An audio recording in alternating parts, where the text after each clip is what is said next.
Welcome to Polynomial Functions. I'm your teacher Desmond, and let's get to it. So this is the general form of polynomial function. The coefficient in polynomial function are real numbers. All the expression contains one variable with the power arranged in descending order. So for example, x to the power 3 plus x squared plus x plus a constant. And the degree of the function is the highest exponent in the expression. Exactly. So if we look at this, f of x equals 3x squared, this function, this is what a function expression would look like as a polynomial function. 3, the highest degree is 2, and yeah. So these are the graphs of polynomial functions. We have 3 different types. Linear, f of x to x plus 6. Linear is a straight line and it crosses x and y axis once. And this is quadratic, f of x 3x 2 plus 8x plus 8 plus 4, sorry. This is like a U shape, and it's quadratic, degree is 2. F of x 9x 3 plus 5x square plus 2x plus 3. This is cubic. Cubic highest degree is 3, and this is an example of cubic. The degree of polynomials. So this table is to show the different degrees and the types of graphs they are and the types of equations they are. Degree 1 is linear, where is an example f of x 3x plus 2. Degree 2 is quadratic, and quadratic is 2x squared minus 2. Highest degree is 2. Degree 3 is cubic. Cubic is x3 plus 2x plus 1. Degree 4 is quartic. F of x minus 3x 4 to the power 4 plus x. Degree of polynomials. Leading coefficient. The leading coefficient of polynomial is basically the front number, and the degree is basically the largest exponent, so it's right here. Leading coefficient is 4 and degree is 3. The domain and range. So the domain and range of polynomial functions is defined by all the input values, and it has a set of all real numbers, because for example the domain of f of x equals 2x squared plus 3x minus 1 is all real numbers because there are no constraints on what values of x can be put into the function as an input.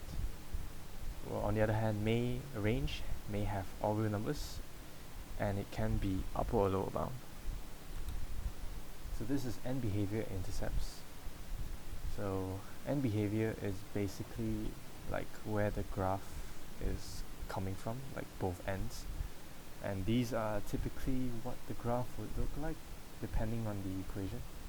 So let's see, if it's odd, the graph would be like this, like a kind of ascending in a way.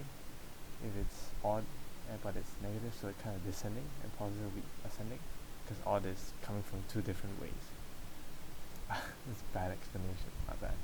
But if you look at this, for example, positive and even, positive it will come from the top, and even it will come like this, like from 2 same sides. X would be negative infinity, y would be infinity, and x would come from, or go to infinity, sorry, and y would be infinity. So this is an example of x squared. Yeah. So yeah, the end behavior is determined by the degree. Depending on the degree and the leading coefficient, it's positive or negative. Basically, yeah. So these are the intercepts of a very nice function over here.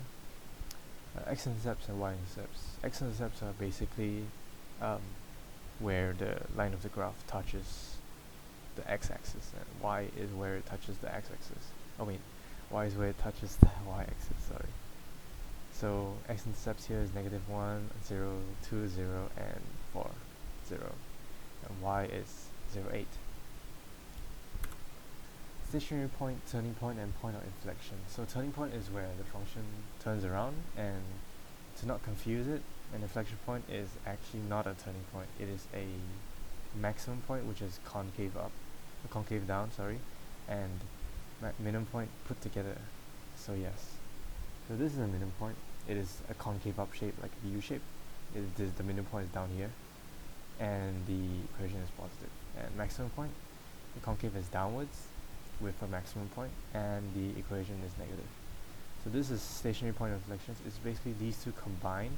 When they're doing it, the curvature of the graph, like, it changes, and the equation is 0, stationary at the point. Very cool. The local and global maximum and minimum. So global maximum is basically the highest point of the graph, and global minimum is the smallest value possible of the graph. So this is a global maximum over here. There is also local minimum and local maximum, because they are outstanding values in, like, the neighboring terms. So these are outstanding values, as you can see, but they are not the biggest. The global is the biggest of the entire graph. So this is the order of 0. Is the exponent of each factor in a polynomial function in factored form. So basically, order of zeros are looking at the exponent of the factored form of the polynomial. So for example, f of x minus 3 squared to the power 2, x minus 1. So there would be 1 order 2 and 1 order 1, as this has exponent of 2, this has exponent of 1. For this, it will also be the same, but instead of 1 order 2, it will be 1 order 3 and 1 order 1.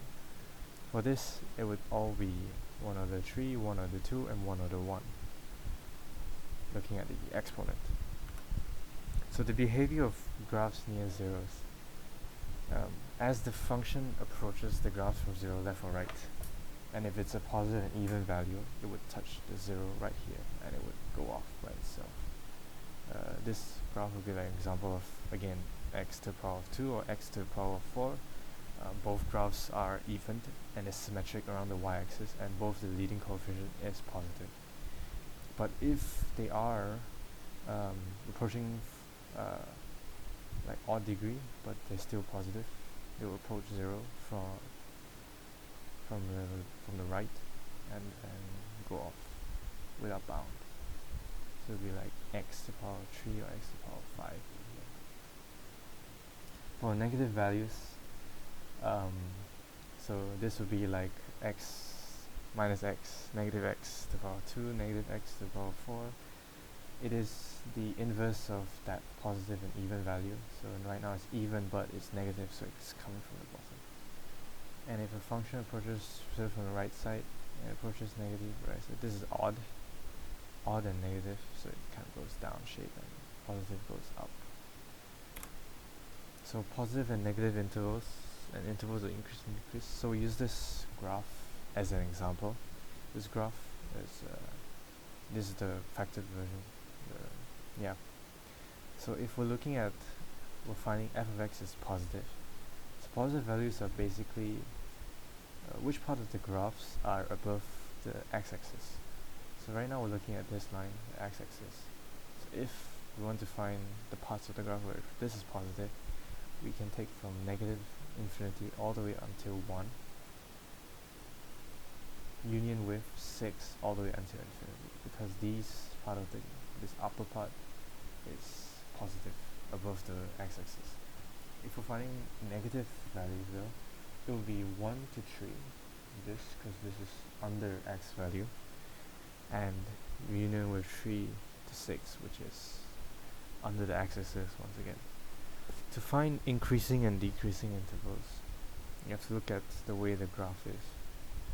So what I found is increasing is 1.603 to 3, this is increasing, union with 5.147 to infinity. So yeah, these two parts are increasing. If we're finding decreasing values, the graph is decreasing. It is negative infinity to 1.603, union with 3 to 5.147. The symmetry of the graph. So there is even, odd, and no symmetry at all. These are the examples. An example of even is x to the power of 2, the degree is 2, and the type of line is symmetry. Yeah, it is an even function. An odd symmetry is basically like x to the power of 3, degree 3, rotational. It is an odd function, but it's still symmetrical. Symmetries can tell a lot about the characteristic and behaviors of polynomial functions, including its zero, turning points, and behaviors. So this is an example. One example of polynomial function, remainder theorem. So if we were to find a remainder of this function, this polynomial, we have to remember that f of x is divided, when f of x is divided by x minus a, the remainder is f of a. So we're using x plus 2, a is negative 2. If we do all the thing, the remainder is 1, and we get 1. The zero theorem is a way of factorizing the theorem. If we use the factors of 8 to do this, and we keep plugging in the values, we would get some that are factors. We get to pick the first 3 that are factors, which is minus 1, plus 2, minus 4, and this is the polynomial in factorized form. So rate of change in polynomial function, this is a question. The height in meter of a toy rocket above ground is followed by the function, this equation, where t is time in seconds. So the question is, determine the rate of change at t equals 4. So using the formula, we know that a is 4, h is 0.001. It's the most accurate value we can get. If we plug it all in, we get 10 meters per second. An example of transformation. This is a general form of transformation. So if we look at this, a is 2, k is 1, d is 3, and c is 1. So what we can tell from this transformation is that the transformation will be vertically stretched by a factor of 2, horizontally translated to right by 3 units, and vertically translated out by 1 unit. So next example is, sorry, I didn't write this, but this is combined inequalities. So combined inequality, if we have 2 inequalities like this, they can be written as 1.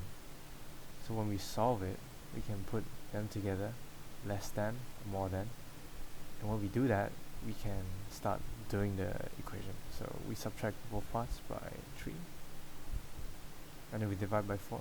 We get 0.5 less than or equals to x, which is less than 3. And we can plot that on a line graph.